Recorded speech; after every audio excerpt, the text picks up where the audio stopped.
2023-cü ilin 19-20 sentyabr tarixlərində 2-ci Qarabağ müharibəsinin davamı kimi Azərbaycan ordusu cəmi 23 saat davam edən, lakin əzəməti illərə bərabər olan lokal antiterror tədbirləri ilə tarixə növbəti şanlı imzasını atdı.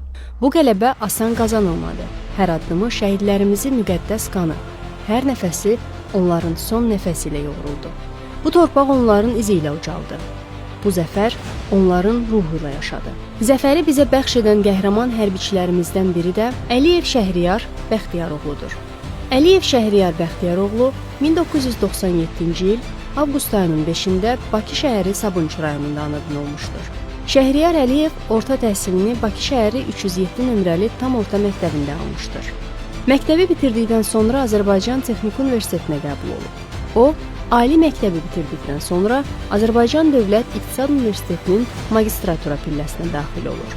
Magistr pilləsinin bitməyinə 3 ay qalmış könüllü surətdə ərizə yazaraq hərbi xidmətə yollanır.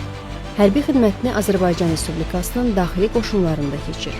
O, hərbi xidmətini bitirdikdən sonra Azərbaycan İqtisad Universitetində magistr təhsilindən imtina edir. Şəhriyar Əliyev bundan sonra həyatını hərb yoluna bağlayır. O, zabitlik kursuna daxil olur və leytenant kimi xidmətə başlayır.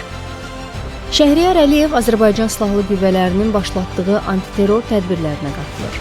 O, sentyabrın 20-sində Ağdərə istiqamətində gedən döyüşlərdə şəhid olur. Şəhriyar Əliyev böyük izdihamla Bakı şəhəri Bakıxanov Şəhidlər Xiyabanında dəfn edilir. Əliyev Şəhriyar Bəxtiyaroğlu Azərbaycan Respublikasının prezidentinin sərəncamı ilə 3-cü dərəcəli Vətənə Xidmətə görə ordeni və Vətən uğrunda medalı ilə təltif edilib.